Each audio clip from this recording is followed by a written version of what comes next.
I believe in treating yourself. Like, that's why I'm telling you, my immigrant mentality will tell me I need to deprive myself. But I don't believe in depriving. Even though I was barely saving for my retirement, but I that was a priority, was just not number one. So you can have 100 priorities, but only one can be number one.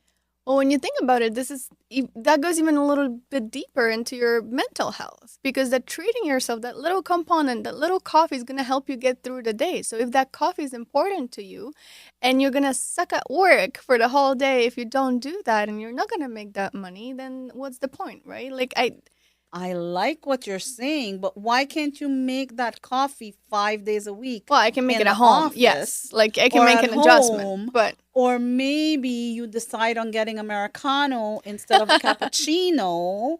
Because you can also adjust. My body decided for me. I cannot stand milk. No. So then you even that's $1 savings right there. If you can't stand milk, then go black, right? But I'm not saying not to treat yourself, but 7 days a week is a habit. Yeah. And if you decide that that's a habit that's important to you, then it's okay. But that just means that's an important habit. You have to sacrifice something. I sacrifice my time, for example. You sacrifice your time with the side hustle. Yeah. Right? And I'm not saying you shouldn't do it 7 days a week. You just have to know that this is an important thing for you and you want to do it. But don't lie to yourself and later say, oh, I'm broke. I don't know why. I don't know why. I can't buy a house. That's my favorite thing. Like, I don't know why. I have no idea why. You're the primary cause. So you got to sit down, look in the mirror.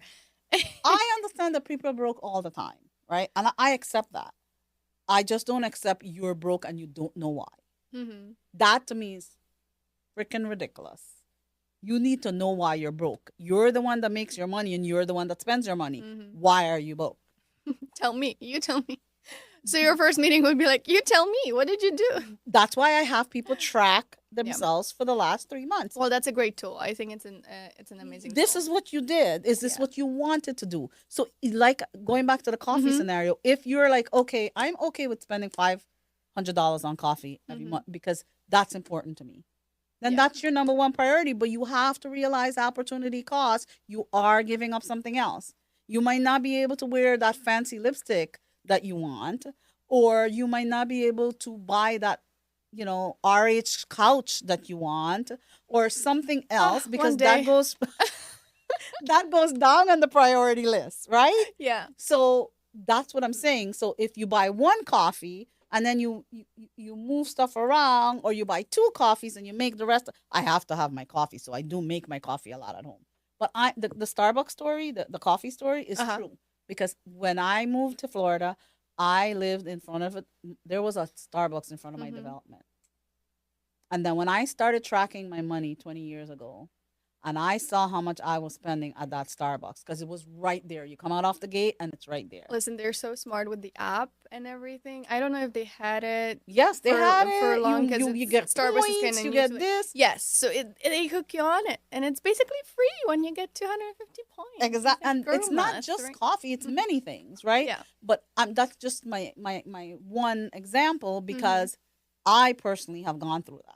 And I had to make the decision, okay, well, if I want to, like, that $500 a month took my whole family on vacation. Exactly. Or, I mean, I wasn't spending 500. I was maybe spending 100 in 21 years ago. Yeah. But $100 was $1,200. $1,200 took my little family on a little cheap cruise. Oh, I love that. See, little adjustments. Like, so that little adjustment, making your coffee at home. That memory that I had with my boys. Unreplaceable.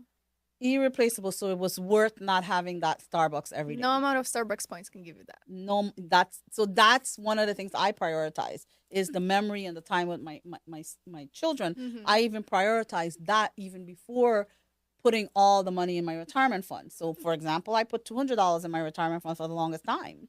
But I was putting something. It was not the number one priority, but it was part of the priority list. I mean, that $200 is $150,000 today. That shows you gotta have it on your list. Well, when you ask people about their regrets, they never say, I regret that I didn't make more money. They always say, like you said, about memories. Like, I regret I didn't spend more time, more quality time. So it's always about prioritizing that and realizing that money, we're not talking about money on this book, because we're talking about wealth and freedom. And that's exactly what you said. That was the freedom to take your family on vacation. And these memories you're going to cherish forever. Yeah, and memories are something that I love, but the one thing is sometimes I see people jet setting every month somewhere. Oh, yeah, well. And so I'm going to go back to the whole moderation, Yes. right? I'm going to go back to the whole moderation. That's why I talk about the priority list. Everything is on the list, but where it is on the list, depending on what part of life you're in. Mm-hmm. You know, like you guys right now, you're prioritizing the business and Yeah. investing in the business. It's business all day long. We Yeah. basically don't prioritize anything else. At Yes. this point, we're eating from like these little subscription boxes because we don't even prioritize cooking at home anymore. Right. But that part of life that is off balance is going to end at one point, Right. and we're going to prioritize something else. Right. So that's exactly what you're talking about. Right now, Yeah. that's number one, but that doesn't mean it's going to be there forever. No, oh God, Right. please no. So that's what I'm Oh. saying. Like for me too, I'm working 7 days a week. I have this going on. I have my condo that we're about to buy. I Mhm. have my regular tax business I'm working on. I still have kids. I am working all this time. And I know I have to be focused and disciplined and concentrating on what I want to do, but it will not be the rest of my life. This is priority number one right now. 10 years ago, priority number one was the kids. Yep. Coming back to the bigger picture. Yeah. Take a 10 feet look at Yes. your life. Right. So Not you only on your keep business. reassessing your priorities. Exactly.